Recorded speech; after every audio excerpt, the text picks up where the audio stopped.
Recording in progress. En direct sur l'île Mode.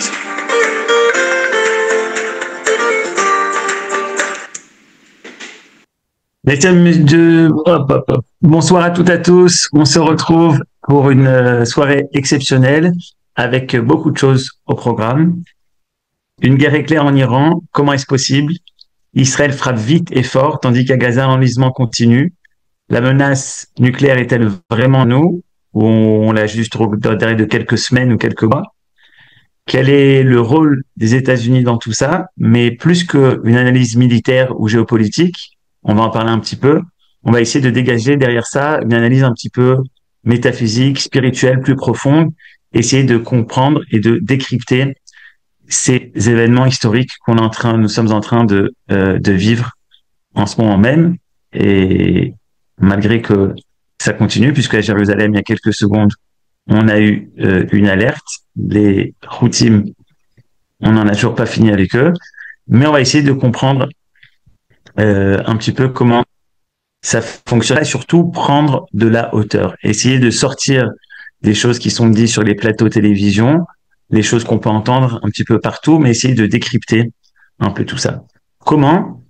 Eh ben, parce qu'on a en fait un pasouk qui est dans le livre de Devarim, nous dit ainsi. Zechor yemot olam binu shnot dor vador, sha'al avicha yagitra zekayamrulach. Souviens des jours d'antan, réfléchis aux années de génération en génération, interroge ton père et il te l'apprendra, tes anciens ils te le diront. En réalité, dans ce passouk, on pourrait parler très longtemps dessus, mais il faut dire une chose. Il y a deux étapes dans ce passouk. Première chose, Zechor yemot olam, c'est-à-dire on doit connaître les faits, comment ça s'est passé, se souvenir de quelle manière a eu lieu tel et tel événement, que ce soit l'histoire générale et encore plus l'histoire du peuple juif. Souviens-toi des jours d'antan, c'est-à-dire connaître les faits, les dates, les personnages principaux, comment ça fonctionne, bien sûr pour pouvoir en tirer les conséquences, mais le plus important, c'est la deuxième partie du verset. Binu shnot dor vador, avoir la capacité de la bina, c'est-à-dire de la compréhension, décrypter le sens de l'actualité. C'est ça qu'on va essayer de faire ensemble. C'est retracer les faits, c'est-à-dire essayer de relier le puzzle, comment on est arrivé à cette guerre éclair des 12 jours, la guerre des 12 jours, Am Kelavi Yakoum, qu'on a gagné d'une façon victorieuse. On va voir les faits, mais on va essayer de comprendre également de Binouch Nodavador, de décrypter cette génération qui est là face à nous. Alors, le 6 octobre, d'une autre manière, on a dit ça dans la forme toranique, mais d'une autre manière, on a un certain poète très très connu, Yehuda Amichai, qui écrit comme ça. De loin, les choses peuvent ressembler à un miracle, mais de près, même un miracle ne paraît pas ainsi. Même celui qui a traversé la mer des Joncs, donc la mer Rouge, quand elle s'est fendue en deux, n'a vu que le dos en sueur de celui qui marchait devant lui. C'est-à-dire que lorsqu'il y a des moments parfois qui sont historiques, on a du mal à prendre de la hauteur, à être à la hauteur de notre histoire et à s'élever pour essayer de prendre tous ces petits points et de voir de quelle manière tout ça forme en fait un grand miracle. Pour ça, il faut arrêter de regarder à droite, à gauche. Lui, il a de la boue quand il est sorti d'Égypte. Lui, il a de l'eau. Lui, il est mouillé. Lui, il est de droite. Lui, il est de gauche. Mais regardez, sortir de tout ça et prendre de la hauteur, c'est ce qu'on va essayer de faire dans notre cours. Les amis, on essaie un petit peu de revenir en arrière, puisqu'on parle ici d'Israël face à l'Iran, mais en réalité, cette rencontre entre Israël et la Perse, elle date pas d'aujourd'hui, elle date déjà d'il y a 2400 ans. On avait déjà cette première rencontre avec la Perse à l'époque de Purim. Regardez ici, je me suis inspiré également de Netta Levinson pour donner cette conférence, et donc je lui ai pris quelques parties de son PowerPoint. Et voilà comment c'est écrit. Regardez, il y a un parallèle entre la Perse antique à l'époque de Purim et l'Iran d'aujourd'hui. En 5 points. Premier point, c'est un pays plutôt amical. Vous vous rappelez, avant 1979, lorsque c'était le Shah d'Iran, il y avait beaucoup d'union entre le peuple iranien et Israël. Il y avait même des liens économiques, commerciaux, et même des liens militaires. Ils ont même voulu, dans les années 75-77, créer ensemble des missiles. Ça s'est pas fait finalement, mais il y avait beaucoup de liens. Donc finalement, dans les années 70, on avait des bonnes relations entre Israël d'un côté et l'Iran, l'Empire perse. Pareil, à l'époque du roi de Perse, à l'époque d'Achashverosh, on a des bonnes relations avec l'Empire perse, jusqu'à que quoi? Jusqu'à qu'arrive Aman. Aman arrive, il devient donc le premier ministre, entre guillemets, et il prend les rênes du pouvoir, et là tout commence. C'est ce qui se passe en Iran. En 1979, Khomeini arrive au pouvoir, et d'un pays qui était avec des relations positives amicales, ça va devenir un pays l'ennemi numéro un d'Israël. Mais regardez, parce que cette chose est quand même assez forte. Il y a un seul pays au monde, un seul empire au monde qui a voulu exterminer le peuple juif en un jour. C'est qui? C'est toujours le même. C'est les Perses. Regardez, la Shmid, la Rob ou la Bed et Kol Hayoudim. La volonté de tuer, d'exterminer, d'anéantir tous les Juifs, Minar Vadzaken Menachim Beyom Echad en une seule journée. Même Hitler n'avait pas prévu de les tuer tous les Juifs en un jour. Il avait prévu d'aller chercher tous les Juifs, même en Alaska, même au bout du monde, mais le programme d'Aman et le programme de Khomeini, c'est le même. Tuer le peuple juif en une seule journée.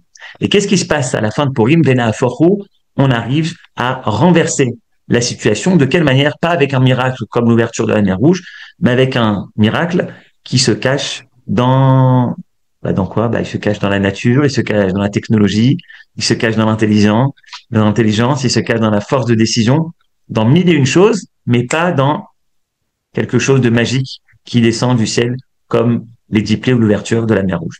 Alors, depuis quand ça date, cette histoire de l'Iran? Voilà, j'ai trouvé un article ici. On est en 1993 et vous voyez Benjamin Netanyahou qui nous dit que la plus grande sakana, le plus grand danger pour l'État d'Israël, ce n'est pas le Hamas, ce n'est pas Gaza, ce n'est pas le Liban, mais c'est l'Iran. On est en 1993. Imaginez, il y a déjà plus de 30 ans que on sait que l'Iran prépare et a ça comme projet, ce que j'ai appelé moi le PPI, le projet de pieuvre iranienne.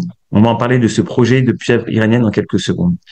Ici, 2017, on a sur la place de Palestine, cette horloge avait été érigée en 2017 lors de la journée mondiale d'Al-Quds, manifestation annuelle en soutien à la Palestine et contre Israël, instaurée par l'Ayatollah Khomeini en 1979. Le nombre de jours restants, c'est l'horloge, le compte à rebours, combien de jours il reste à l'État d'Israël avant sa destruction. Et ils avaient comme but que d'ici 2040, l'État d'Israël soit complètement anéanti. Vous voyez la Magen David qui est brisée et vous voyez ce point qui est ici qu'on va retrouver, qui est en fait cette idée de l'Iran de créer un point, de créer une ceinture de feu, ce que j'ai appelé le programme de la pieuvre iranienne. Encore une fois, pour vous montrer à quel point il y a cette haine et cette volonté qui s'inscrit dans les têtes des dirigeants iraniens. En avril 2018, Ali Shirazi, donc un des plus grands leadership de l'Iran, un ami de Khomeini, il dit comme ça: Iran Iran a la capacité de détruire l'État d'Israël, et lorsqu'elle en trouvera le prétexte, elle fera sauter Tel Aviv et Haïfa qui sont uniquement de la poussière. Il y a aussi cette notion de dire que Israël est l'État d'une bombe. Vous savez, Israël, c'est un des rares États au monde où on n'arrive pas à écrire tout son nom tellement la carte est petite. Et ben ici, ils ont cette même compréhension, l'Iran, qu'on n'a pas du tout un territoire qui est stratégique, qui est défendable de façon facile. Israël, c'est la terre d'une bombe. Une seule bombe atomique sur Tel Aviv paralyse complètement l'ensemble du pays d'Israël. 2021, je continue en bas. En juin 2021, il y a même un projet de loi au Parlement iranien de détruire l'État d'Israël, Hachnot Alpaim Arbaim Vechad, jusqu'en 2041, l'État d'Israël doit être anéanti. Voilà ce qu'il y a dans la tête des Iraniens.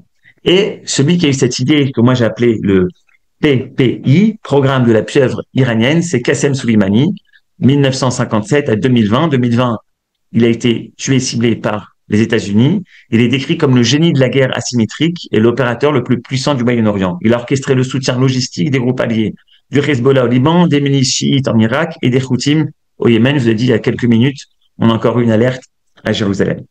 Il est intervenu pour défendre le régime d'Assad en Syrie et organiser la résistance contre l'État islamique en Irak. Vous voyez ce point-là qui est sur la gauche, c'est ce point-là avec les différents drapeaux des milices et des pays qui sont là pour justement créer cette ceinture de feu, cet étranglement, cet étau qui se resserre autour du petit et seul État juif qui s'appelle Israël.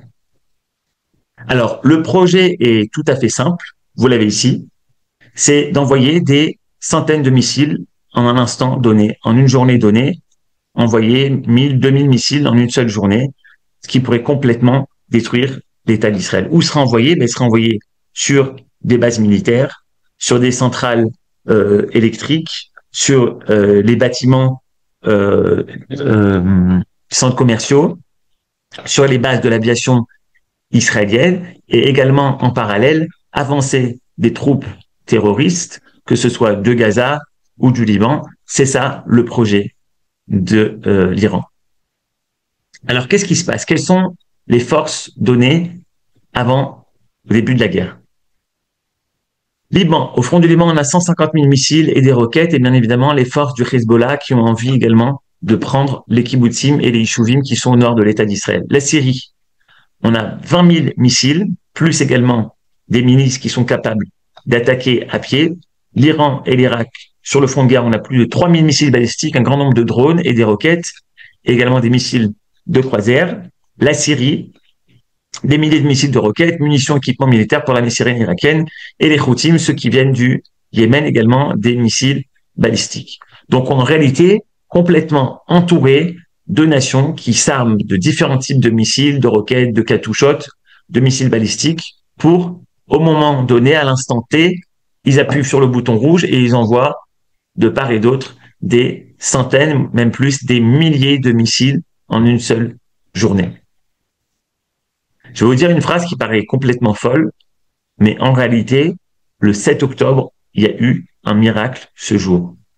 Le jour de Simchat Torah, c'est pas un hasard, mais on a eu ce jour-là un miracle. Le miracle, ça a été que c'est uniquement de la bande de Gaza que 3000 forces et les Nourbot de la bande de Gaza du Hamas sont rentrés en territoire israélien. Parce que le rêve des Iraniens, le rêve du Hamas, c'était que tout le monde arrive au même jour. Et les Iraniens, et le Liban, et en Judée-Samarie, et en Syrie, qu'il y ait en parallèle une attaque conjointe, une attaque unie de tous les ennemis en même temps, le jour de Simchat Torah. Ça a été le premier miracle, qu'il y a eu un front, puis après le front du Liban, puis après le front du Yémen. Les Arabes de Judée-Samarie, les Palestiniens se sont tenus à carreau. Ceux qui vous se rappellent, ceux qui ont été appelés en réserve le jour du 7 octobre, beaucoup de forces de Tsahal se sont mis au nord. Parce qu'on a déjà eu la première guerre du Liban, la deuxième guerre du Liban, et pour tout le monde savait que la troisième guerre du Liban, elle serait très difficile. Donc tout de suite, on a eu cette peur que l'Iran attaque, et donc on a mis beaucoup de forces de Tsahal au nord avec le Liban. N'hésitez pas à poser des questions sur le chat, j'essaierai de regarder plus tard. Comment tout ça s'est effondré comme un château de cartes? On a Gaza, 26 octobre 2023, on commence à rentrer à pied. Plus d'un an et demi maintenant de longue guerre là-bas. Le 13 juillet, Mohamed Daf est tué. Le 31 juillet, on a Ismaël Haniyeh également qui a été tué. Et le 16 octobre, c'était la fin de Sukkot, on a Yahya Sinwar qui a également été tué. On va parler tout à l'heure, si on a le temps, pourquoi la bande de Gaza, cette histoire ne finit pas. Peut-être un point de réflexion sur ça. Mais aujourd'hui, tout le monde sait que la bande de Gaza est un champ de ruines.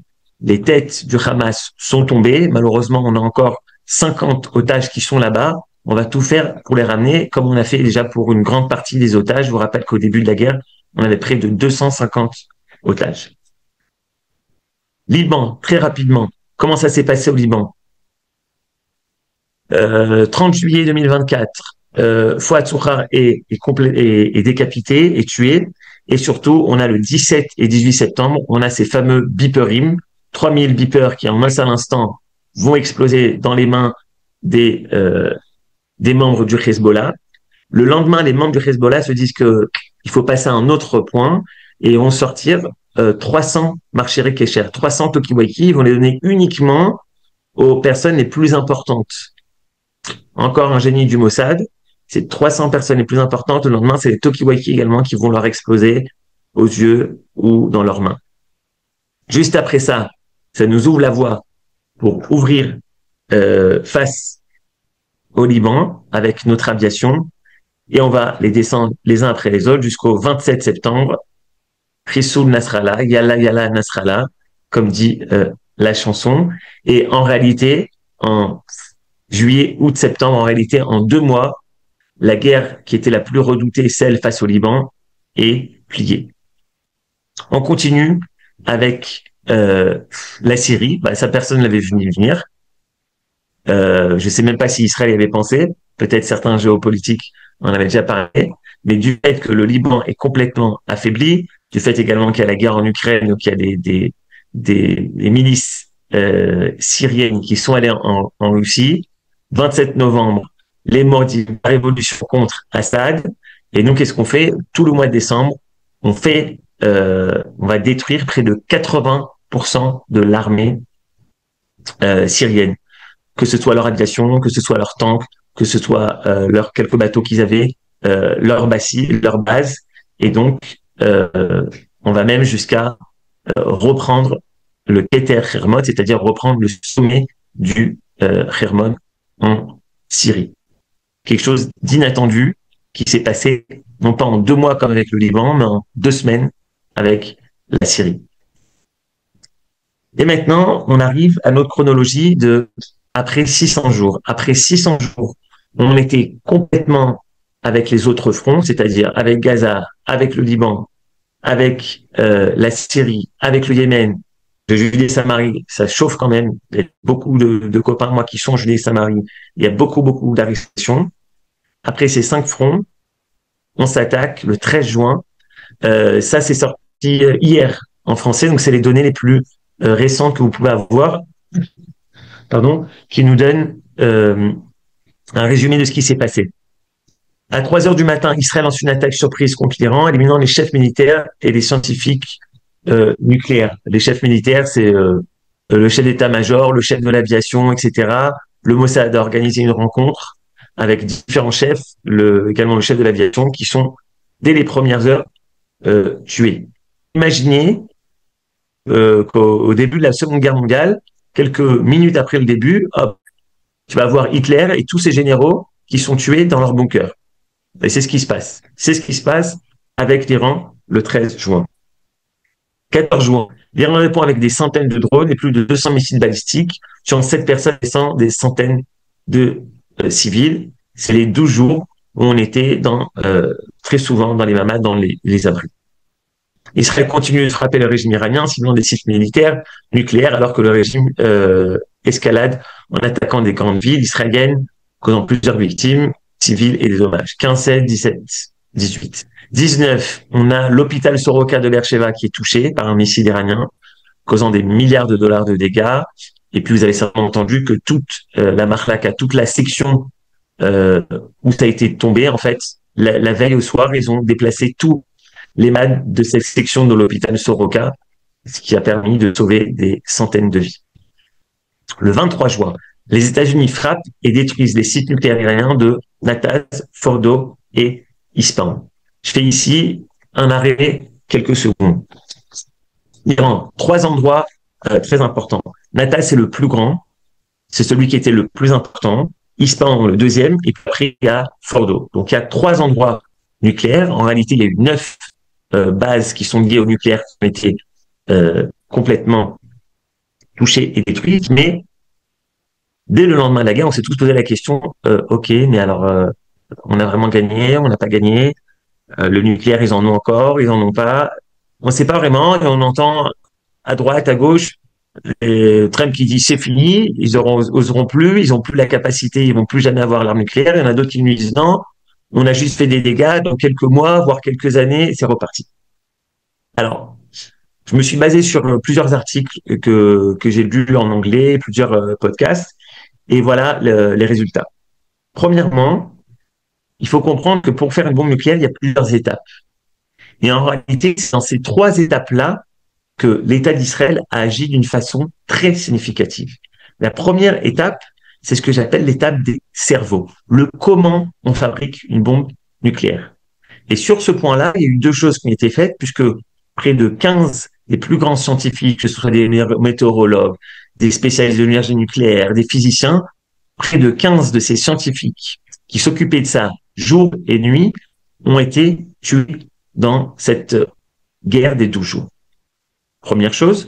Et deuxième chose, en 2018, le Mossad avait piqué ce qu'on appelait je sais pas comment dire ça, les ressources, vous allez m'écrire ça sur le chat, mais c'est-à-dire tous les dossiers qui expliquaient comment fabriquer, quelles sont les étapes, tout ça a été volé en 2018 par le Mossad, mais ils avaient un guibou, ils avaient fait une sauvegarde dans un endroit qui a été également touché et détruit lors de cette guerre. Donc, si vous voulez, au niveau technique, au niveau du comment, des cerveaux, des pertes énormes, très significatives sur ce point-là. Premier point. Deuxièmement, c'est tout ce qui sont les infrastructures pour enrichir l'uranium. Que ce soit à Natas, que ce soit à Ispahan, à Fordo, ça a été presque totalement détruit. Dans beaucoup de ces sites, il y avait deux sites en fait. Il y avait le site qu'on appelle supérieur et le site qui était plus enfoui, parfois à 20, 30, 40 mètres sous terre. Mais on a aujourd'hui des preuves que ça a été très, très endommagé dans ces trois sites. Et la troisième point, donc il faut se rappeler, c'est qu'une fois qu'on tombe de cet uranium qui est enrichi à 60%, et bien sûr que ça nous fait trembler. Mais d'un autre côté, on oublie que avoir de l'uranium, c'est pas tout. Il faut après qu'ils aient la capacité de cet uranium-là de pouvoir l'accrocher à un missile, à une tête, transformer ça en tête nucléaire et l'accrocher à un missile et pouvoir l'envoyer. Moi, je le dis en une phrase, mais ça en fait des années de compréhension, de capacité à pouvoir faire cette chose-là. Donc sur les trois points et sur les cerveaux, une attaque très significative et sur tout ce qui sont les infrastructures, les centrifugeuses, l'endroit où ils préparent l'énergie nucléaire, l'uranium. Et troisième point, c'est ce passage de l'uranium qui peut être potentiellement nucléaire à en faire un missile qu'ils peuvent envoyer en Israël, en Europe, aux États-Unis. C'est encore une troisième étape. Et sur ces trois plans, ils ont eu des coups fatals. Donc, d'après les renseignements aujourd'hui, on parle aujourd'hui de pas de quelques mois, quelques années, mais autour d'une dizaine d'années pour qu'ils puissent remettre en place toutes ces infrastructures. Et bien sûr que on laissera pas ça. Il faut pas non plus s'endormir. Je reprends. 23 juin, les États-Unis frappent et détruisent les sites nucléaires. Alors, ça, c'est très intéressant. Et là, il y a déjà un point qu'il faut souligner.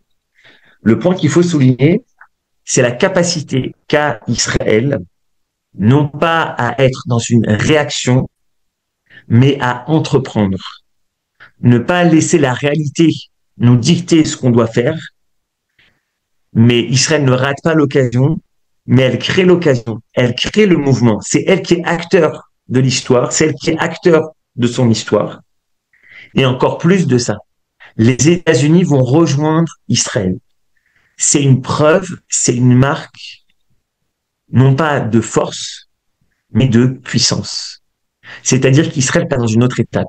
Si on a commencé cette guerre du 7 octobre d'une façon catastrophique, comme il n'y a jamais eu dans toutes les guerres d'Israël, encore pire que la guerre de Kippour, là, on a une période de la guerre où on a inversé la donne. On a inversé la donne, c'est nous qui allons ouvrir le ciel de la Syrie, le ciel de l'Iran, pour qu'à la fin, il y ait les Bibi P2 des États-Unis qui arrivent pour finir le travail. En d'autres termes, Israël prend ici son rôle de locomotive du monde pour détruire les méchants, pour détruire les Réchaïm et amener vers un monde meilleur. Ça, c'est le rôle d'Israël, d'être la locomotive du monde au niveau de la morale. Mais pour ça, ça doit passer également par une puissance politique, militaire.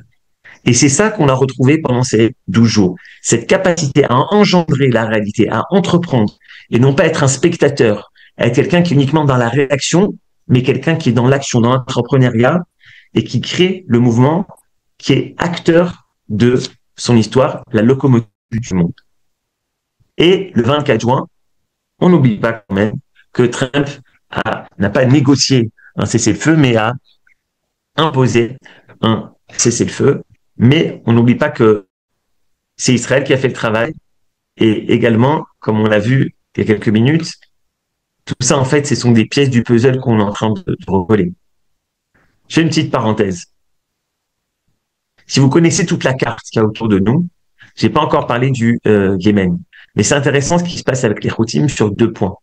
Parce que les Houthis, c'était en réalité un terrain d'entraînement. Un terrain d'entraînement pour qui? Terrain d'entraînement pour nous les civils, parce qu'on reçoit des missiles balistiques et on doit s'habituer, éduquer nos enfants de cette manière-là que quand il y a la sirène, mon fils, ma fille, n'aie pas peur. S'il y a une sirène, c'est parce que heureusement, on sait qu'il y a des missiles qui vont arriver, on nous prévient, tu as 1 minute 30, on va aller dans la chambre, on va aller dans les escaliers, etc. Donc ça, c'est quelque chose sur lequel on s'habitue.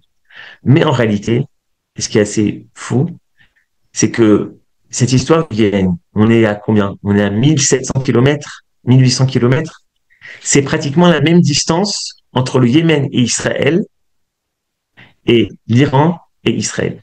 C'est-à-dire que notre aviation s'est entraînée en réalité lorsqu'elle allait bombarder les ports qui se trouvent au Yémen.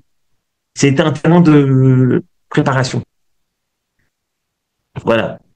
Et finalement, lorsqu'ils sont arrivés en Iran avec beaucoup de fierté et beaucoup d'assurance, parce que quelques mois avant, ils avaient déjà fait ça, ils avaient déjà fait des petits gloukim ba'avir, c'est-à-dire cette capacité d'être capable de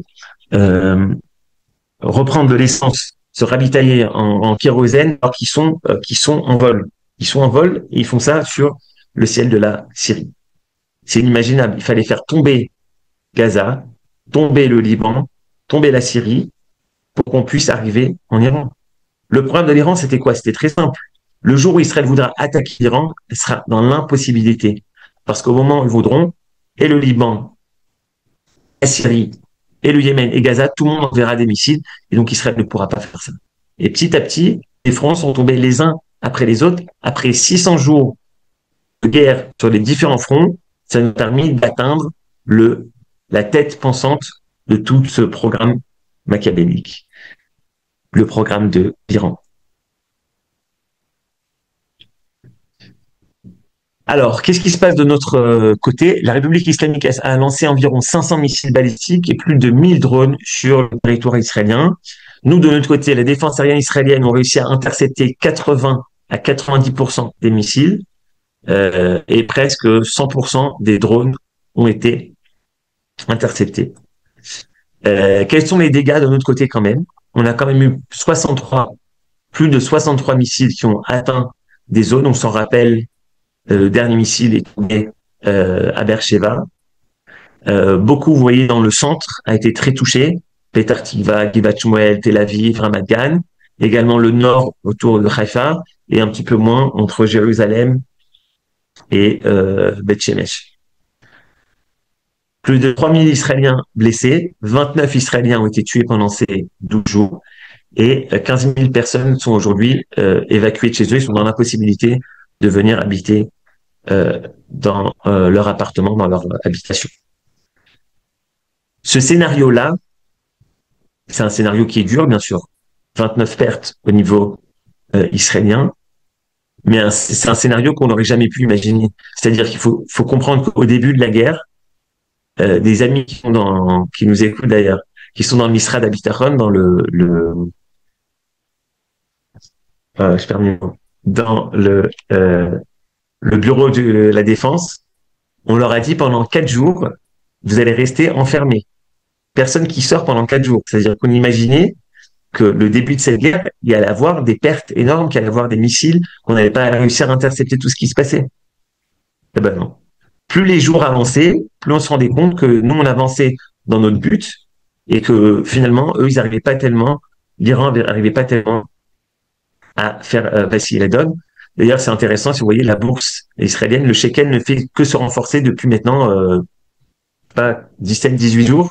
Chaque jour, le shekel se renforce. Alors, les révélations israéliennes, on a dit 45 sites militaires ont été détruits, plus de 30 hauts dirigeants du régime iranien ont été éliminés, bien sûr, combien de temps encore, les Hashem bientôt. Les installations nucléaires, on en a parlé. On m'a dit que, à mon humble avis, d'après ce qu'on sait, on a fait reculer ce programme nucléaire, non pas de 1 ou 2 ans, mais peut-être une dizaine d'années. Contre, il faut le dire, les lanceurs de missiles du régime iranien détruits à 65%, c'est-à-dire qu'aujourd'hui, on estime qu'il y a quand même 1000 missiles balistiques qui restent encore aux mains de l'Iran. C'est pas rien. C'est oui une menace existentielle pour Israël, ces missiles balistiques. C'est pas tout d'avoir 1000 missiles, il faut également avoir les Mashguerim, il faut également qu'ils aient les rampes de lancement. Et aujourd'hui, ils en ont plus beaucoup. Je crois que 80% des rampes de lancement ont été détruites, mais c'est une menace sur laquelle il faut quand même faire attention.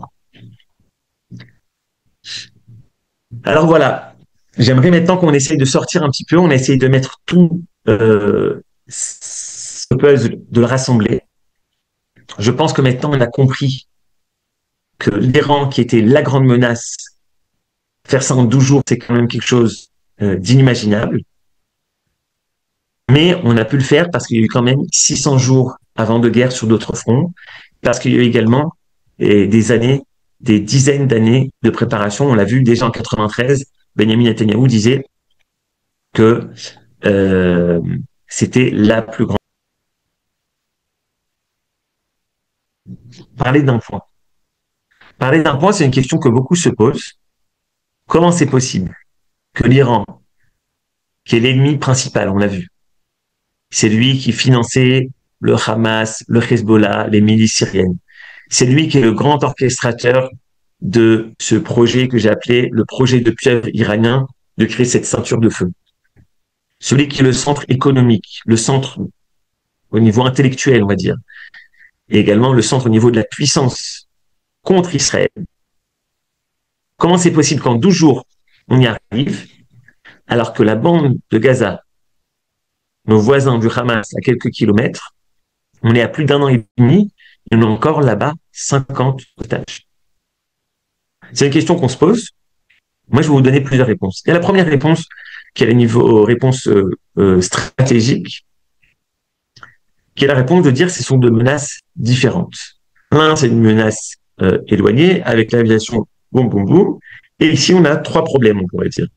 On a le problème des otages, ce qui fait en sorte qu'on ne peut pas bombarder partout comme on voudrait, parce qu'on a peur de les tuer. On a le problème également des minarotes, on a le problème également des souterrains.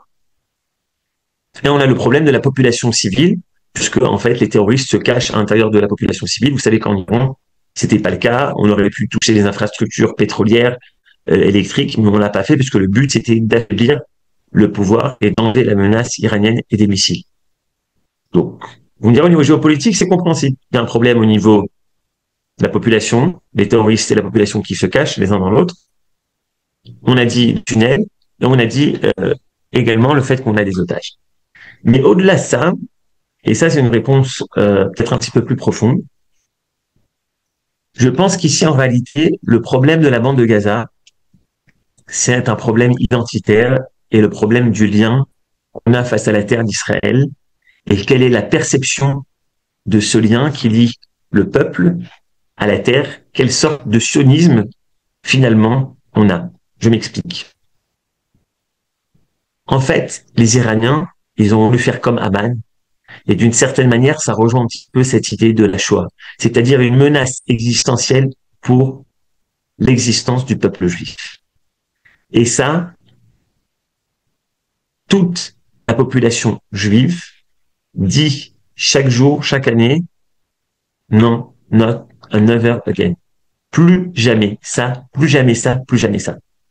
Vous avez vu pendant ces 12 jours que les partis soient de droite, de gauche, tout le monde s'est uni parce qu'on était face à qui? Parce qu'on était face à Amman. Parce qu'on était face à quelqu'un qui voulait rayer Israël de la carte. C'est-à-dire, en fait, d'une certaine manière, c'est cette menace Shoah-là. Et cette menace de Shoah-là, tout le monde le dit depuis maintenant que la Shoah est finie, plus jamais la Shoah. Que tu sois religieux, non religieux, Haredi, de droite, de gauche, Ce plus jamais la Shoah, c'est quelque chose qui est ancré dans l'ADN maintenant du peuple juif. Et lorsqu'on voit Khomeini, qu'on voit l'Iran qui a cette idée-là d'exterminer le peuple juif, hop, on s'unit et on se dit plus jamais. Mais qu'est-ce qui se passe de l'autre côté? De l'autre côté, on a quelque chose de complètement différent. Parce que de l'autre côté, on a un conflit qui est lié à un territoire. Et alors là, une partie de la population se dit, bah, finalement, on va partager ce petit lopin de terre qui est Israël, on va le partager en deux. Une partie palestinienne, Chas v'Shalom, et une partie israélienne. C'est-à-dire qu'en fait, la bande de Gaza nous met face à nous met face aux liens qu'on a, nous le peuple juif, face à notre terre. Cette histoire de la bande de Gaza nous pose des problèmes identitaires, des problèmes de qui on est véritablement. Est-ce que cette terre appartient véritablement au peuple juif et par quel droit? Par le droit de l'arme ou par le droit du Tanakh?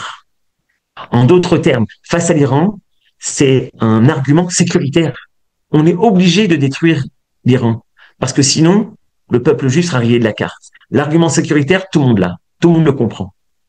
Mais face à la bande de Gaza, ce n'est pas uniquement l'argument sécuritaire face à la Shoah, cet argument de survie. Il faut continuer, que le peuple d'Israël continue d'exister sur cette terre. Mais en réalité, c'est plus que la survie, c'est plus que l'argument sécuritaire, c'est l'argument, je dirais, identitaire. C'est l'argument de l'attachement à la terre d'Israël comme la terre de mes patriarches, de Abraham, Yitzhak et Yaakov, le lieu de ma tradition, le lieu de ma Torah, le lieu où le peuple juif renaît de ses cendres avec un lien qui passe par un lien face à la Torah et face à l'Éternel. Et ça, c'est ce qui se passe maintenant, à mon humble avis, face à la bande de Gaza. Et c'est pour ça qu'on ne sait pas comment il faut faire. Les amis, au niveau stratégique, Benjamin Netanyahu et les autres ont différents plans stratégiques depuis le début de la guerre. On a l'impression que ça avance pas. Nos copains soldats, ils sont là-bas, mais ils savent pas. Ils font des choses. Il y a quand même des choses. Il se passe des trucs. On ne sait pas où on va, pourquoi. Mais je comprends pas, quoi. On n'a pas les cerveaux. On a les cerveaux, la capacité d'expliquer, de faire tout ça avec tirant tatata en 12 jours. Et avec Gaza, ça fait 2 ans. C'est pas quelque chose qui est au niveau du cerveau. C'est quelque chose qui est au niveau bien plus profond. C'est cette capacité de décision de dire oui, la terre d'Israël appartient au peuple d'Israël parce que c'est écrit dans la Bible. Et c'est ça le lien qui nous relie à nos terres. Non pas un lien sécuritaire, on a besoin d'un miklat battoir, on a besoin d'une maison sécure, être en sécurité, une maison de refuge, un état refuge. Mais non, on est ici pour être la locomotive du monde, pour être la voie qui doit amener le bien, la morale face à l'ensemble des nations. Pourquoi? Parce que c'est écrit à Abraham, Veseotra legoy gadol. Je vais te donner cette terre, je vais faire de toi un grand peuple. Voilà un point qui était pour moi intéressant à partager avec vous ce soir pour justement essayer un petit peu de sortir de ces réponses géopolitiques. Je continue un petit peu ici et regardez de quelle manière Aman et Khomeini, ça ressemble les mots, mais plus que de là, vous voyez qu'en fait c'est un même modèle. C'est très souvent les mêmes modèles. Manitou, quand il nous parle des toladot, c'est-à-dire ces engendrements, cette capacité à faire avancer l'histoire, mais il faut également comprendre l'histoire passée pour être capable d'en tirer les leçons. Parce que c'est souvent des mêmes schémas qu'on va retrouver. Voici qu'Aman a dit au roi Achashverosh, il y a un peuple qui est dispersé au niveau géographique, mais Mefourad qui est également déchiré, un manque d'union nationale, un peuple déchiré. Physiquement, il est éparpillé, mais il est également déchiré au niveau de ses cœurs. Un qui a un cœur qui penche à droite et l'autre son cœur qui penche à gauche. À partir de ce moment-là, lorsque notre ennemi qui s'appelle Aman ou Khomeini comprend qu'il y a une déchirure, une brisure, une polarisation de la société israélienne et du peuple juif, alors à ce moment-là, Mefouzar Mochad Ben Amin, il commence à attaquer. Petite parenthèse ici, parce que vous voyez qu'il y a quand même écrit Am Echad. Et là, je parle aux juifs de diaspora, aux juifs qui ne s'habitent pas aujourd'hui en terre d'Israël et qui parfois pourraient se désolidariser de ce qui se passe en Israël. Parce qu'ils se disent finalement, Benjamin Netanyahou, il est bien mignon, moi j'ai pas voté pour lui, je suis pas d'accord avec sa politique, Donc, il se désolidarise du peuple, de la politique de l'État d'Israël. Et ben moi, j'aimerais leur dire à tout cela, vous vous trompez, mes amis. Vous vous trompez parce qu'aujourd'hui, tous les Juifs qui habitent en dehors d'Israël, qui le veuillent ou non, sont les ambassadeurs de l'État d'Israël. Mais ils ne comprennent pas ça. Ils se disent, non mais je comprends pas, moi je suis juif. Pourquoi quand je vais à l'université, on m'agresse et on me dit, ouais, t'as vu ce qu'il a fait Bibi, t'as un État génocidaire.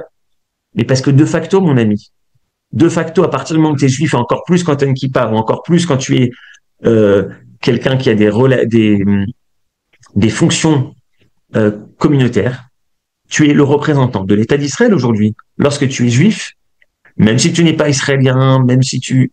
C'est comme ça. Yeshno Am Echad.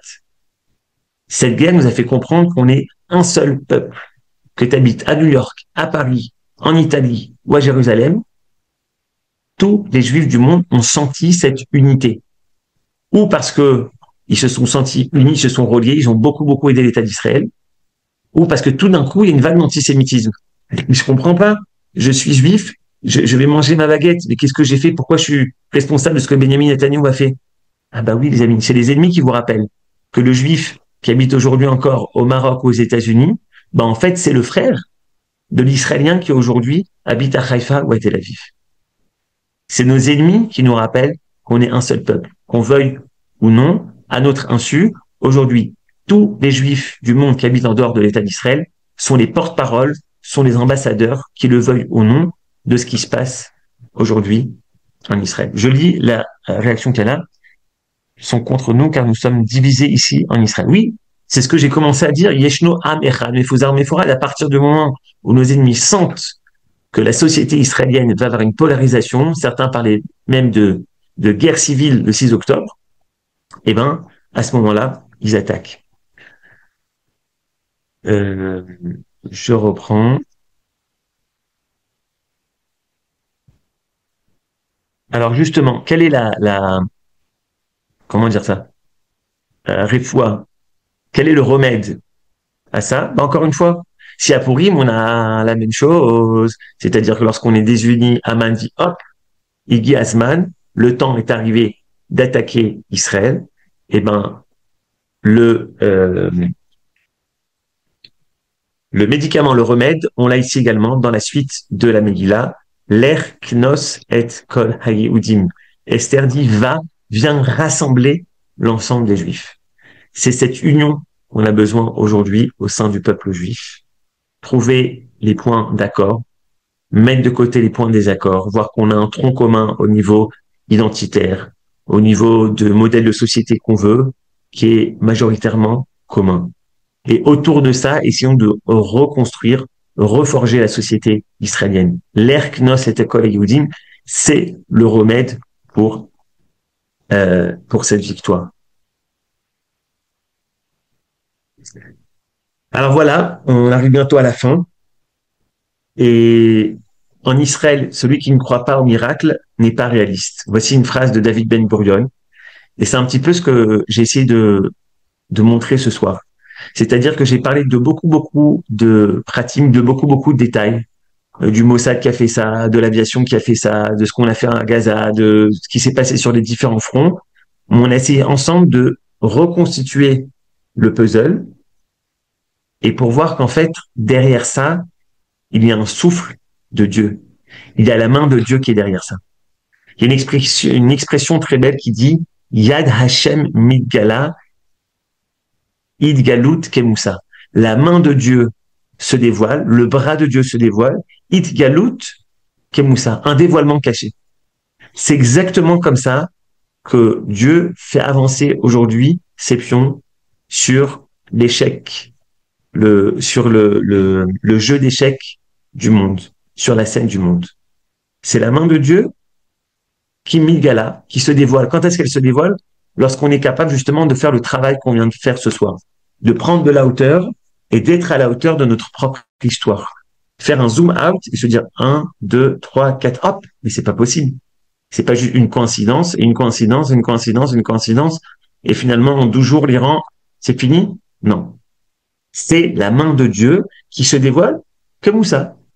Celui qui veut, il décrypte. Celui qui veut, il décrypte pas euh, cette histoire qu'on est en train d'écrire.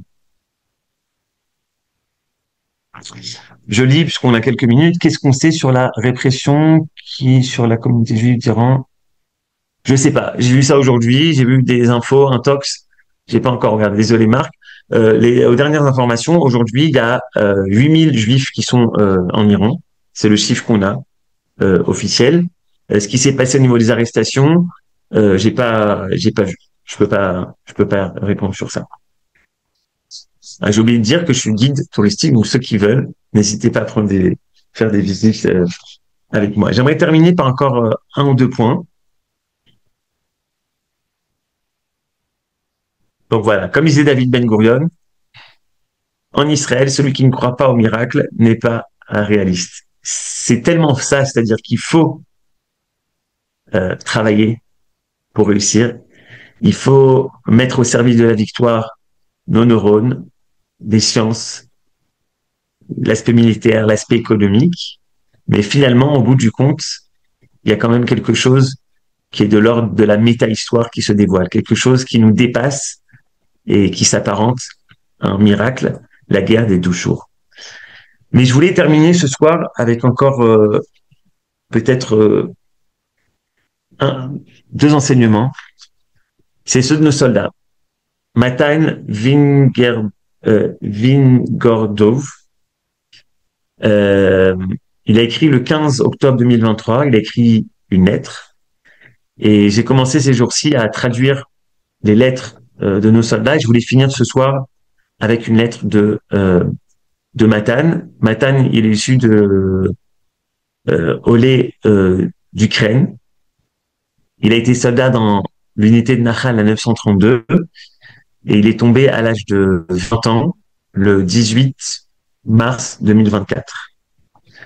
Il avait écrit sur son téléphone Mekave chez l'autre il avait donné le code à sa sœur pour sa lettre. Et voilà, je vous lis sa lettre. J'aurais pu lire plein de lettres, mais j'ai décidé de prendre celle-là. Si vous lisez ces lignes, c'est que je suis probablement grièvement blessé ou mort. Stella, maman et grand-mère, je vous demande de ne pas pleurer. Si cela est arrivé, cela devait être ainsi. Finalement, je suis tombé pour la sécurité des citoyens et j'espère que le Hamas n'existe plus et le Hezbollah comprend la puissance d'Israël et de ses alliés. Tout vient du ciel et tout a une bonne raison. Lui, il écrit là-bas Matara Tova. J'ai pas encore su comment traduire. Tout va vers le bien, tout va vers un but positif. Car après chaque chute vient l'ascension. Et notre peuple a vécu tellement de hauts et de bas, d'apogées et de déclins. Nous avons survécu à l'Égypte, à l'exil de Babylone, à 2000 ans d'exil durant lesquels les persécutions contre les Juifs n'ont jamais cessé. Les amis, ça c'est quelqu'un qui a 20 ans, qui a une vingtaine d'années, qui est à l'armée, qui est dans Nahal, et qui est au milieu des combats, qui prend son téléphone et qui écrit ces choses-là. La première idée à mon avis qu'il faut sortir du texte, du testament de Matan, c'est cette idée qu'on est le peuple de l'éternité. On a survécu l'Égypte, l'exil de Babylone, 2000 ans d'exil, et la Shoah. On est le peuple de l'éternité. Comment Dieu fait avancer l'histoire? On l'a dit. Yad Hashem Migala Gamut Gamutsa. C'est la main de Dieu qui est voilée, mais qui est cachée à la fois, qui se cache dans l'effort humain. Dans l'effort que nous, on fait, Dieu se cache à l'intérieur. Et cette idée-là, ça doit nous amener à voir les miracles, bien sûr, à remercier. Aller au Dot, l'Hachem, remercier Dieu pour les miracles qu'on est en train de vivre, l'histoire qu'on est en train d'écrire, avoir toujours ce regard tourné vers le ciel, Mizmor, les Toda. Nous sommes le peuple de l'éternité. Ça, c'est la première chose qu'il dit. Mais attention, parce que je me rappelle que le jour où on voyait que chaque jour on avançait dans cette guerre, on gagnait la guerre, il y a l'euphorie, mais après l'euphorie, on peut tomber parfois dans Kori, on peut se dire, bah, c'est nous qui avons fait ça. Non. C'est Dieu qui te donne la force, les moyens technologiques, les moyens matière grise pour réussir tout ça. Ne pas s'endormir sur nos lauriers, reconnaître que c'est la main de Dieu qui dirige l'histoire, et également continuer parce que la guerre n'est pas finie. Regardez comment elle finit. Et puis notre famille a été victime de la Shoah. et s'est battu contre les nazis. Aujourd'hui, nous affrontons un autre type de nazis, pire encore, ceux qui décapitent des bébés. Ces terroristes sont les fils de la mort et ils doivent être effacés de la surface de la Terre. Il ne faut surtout pas répéter l'erreur de 2004, car la Judée-Samarie pourrait devenir 10, 20, voire 10 000 fois pire. Mathan n'est pas aveugle et il nous met en garde également pour la suite des événements. J'aimerais terminer par un enseignement du Rav Tzvi Yehuda. Vous savez que le mot histoire en hébreu, il se dit également historia. C'est comme ça qu'on dit le mot en hébreu. Histoire, c'est historia. Et le Rav Tzvi Yehuda disait quelque chose de très beau. Il faisait un jeu de mots, mais au-delà du jeu de mots, c'est toute la profondeur du regard des grands d'Israël. Il disait histoire, historia. Il y a deux façons de regarder l'histoire. Il y a ceux, qui lisent l'histoire dans le journal, qui ouvrent I24, CNews, Arutz 12, 13 ou 14, et qui passent leur journée à regarder la politique, comment Bennett, il tape sur Bibi, comment Bibi, il tape sur Gantz, comment lui, etc. Il y en a qui font ça. Ça, c'est, je lis l'histoire dans les journaux. Il y a une deuxième façon de lire l'histoire, c'est encore pire. C'est de lire les mauvais journaux. Et alors là, de l'histoire, tu bascules dans hystérie. De l'histoire, tu passes à l'hystérie parce que tu comprends pas. Tu te dis, mais c'est pas possible, ils vont nous attaquer, il va se passer ça, ta.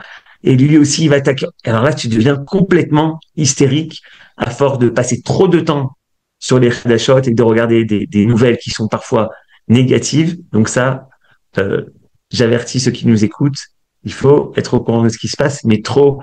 Et quand c'est d'une façon négative, tu passes de l'histoire, d'un moment historique, tu deviens, toi, hystérique. Mais le Rav Yehuda, c'est pas l'enseignement qu'il disait. Il disait que Historia, c'est Esther, Ya. On a parlé de cette Megillat Esther. Historia, Esther, c'est caché, Ya, Yud, E, c'est Dieu. C'est le nom de Dieu qui est caché dans la grande histoire. Et c'est ça qu'on a essayé de faire ce soir. De décrypter l'actualité en donnant des faits. Bino, Shnot, Dorvador.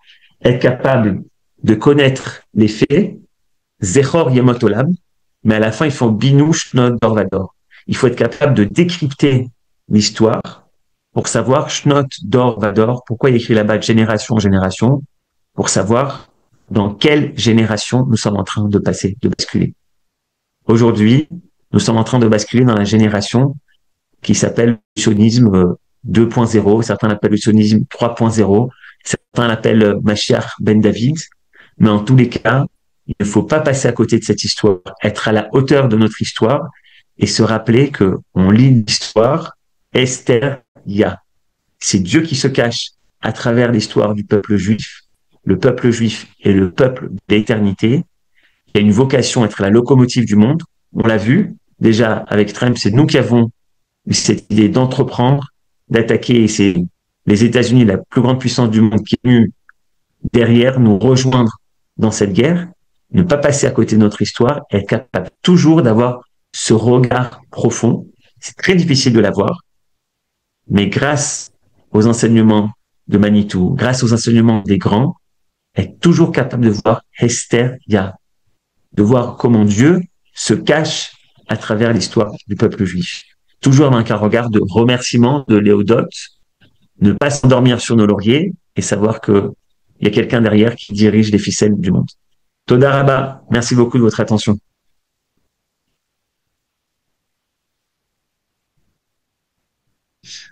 Je lis maintenant, attendez, je vais permettre maintenant aux gens, il nous reste quelques minutes, je vais permettre aux gens d'ouvrir les micros s'il y a des questions. Voilà, vous pouvez, ceux qui ont des questions, ouvrir votre micro et je lis les quelques chats. Dieu suit la communion. Et Reftov, sauf erreur, Ismaël qui incarne aussi le mal dans ce monde existe pour que Israël fasse la volonté d'Hachem. Seul Dieu unique dans une cité. Ma chère Toda Rabba. Ok. Des questions, des réflexions? Oui, M. Baloul, j'ai une question.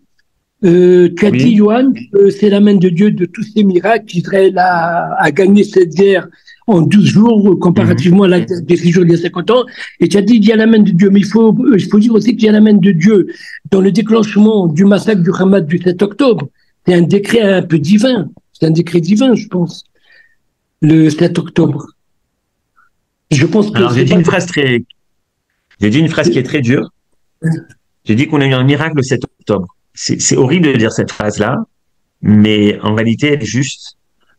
Parce que il faut savoir que la guerre de Kippour a commencé le jour de Kippour, c'était un Shabbat. Ouais. Il faut savoir que la guerre de Simchat Torah a commencé le jour d'un Shabbat. C'était un Shabbat et Simchat Torah. Et bien évidemment, c'est pas du tout un hasard. C'est parce qu'en réalité, on le voit pas, mais il y a une shmira yetera, il y a une protection supérieure les jours de fête et de surplus lorsqu'ils sont les jours de Shabbat. Oui, le programme du 7 octobre, c'était que le Liban attaque au nord, que Gaza au sud, d'arriver en Judée-Samarie, c'est une vingtaine de kilomètres, très loin de la bande de Gaza, de réveiller la Judée-Samarie et tout simplement, comme ça, de réduire petit à petit l'État d'Israël. Si le Liban avait attaqué, la Syrie n'aurait pas attendu plus de 24 heures pour également attaquer, et l'Iran, etc. Donc oui, c'était très, très, très, très difficile. Et on ne peut pas imaginer les horreurs du 7 octobre. Ceux qui n'ont pas vu d'image, moi personnellement, j'ai vu presque aucune image, mais après quelques mois, j'ai lu des livres, des témoignages qui sont horribles.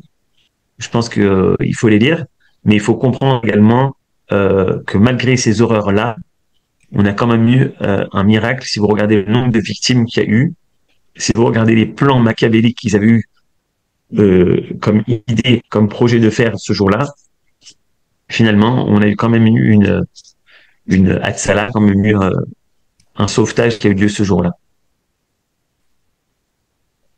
Merci beaucoup, Béla Todaraba.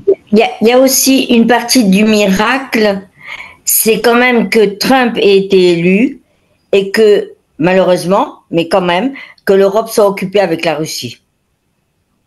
Ouais. Donc, elle nous a laissé un peu.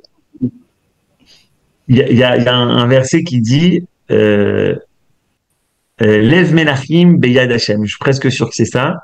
Le cœur des rois est entre les mains de Dieu. On ne le cite pas assez, ce verset-là. On pense toujours que c'est la géopolitique et tatata, etc. Et les sondages, on est là. Moi aussi, je suis là à voir un peu les sondages. Mais après, je me dis, Johan, souffle. De toutes les manières, il y a un souffle divin qui se passe. Il y a quelque chose qui se passe derrière. Alors oui, on veut connaître les analyses politiques des sociologues, mais il faut savoir qu'il y a quelque chose de plus grand qui dirige derrière. Et oui, tu as raison aussi. Trump, il est arrivé là-bas. C'est pas non plus un hasard. C'est pas non plus un hasard. Et la Russie a quitté la Syrie. Heureusement. Exactement. Ouais. Il y avait un autre danger.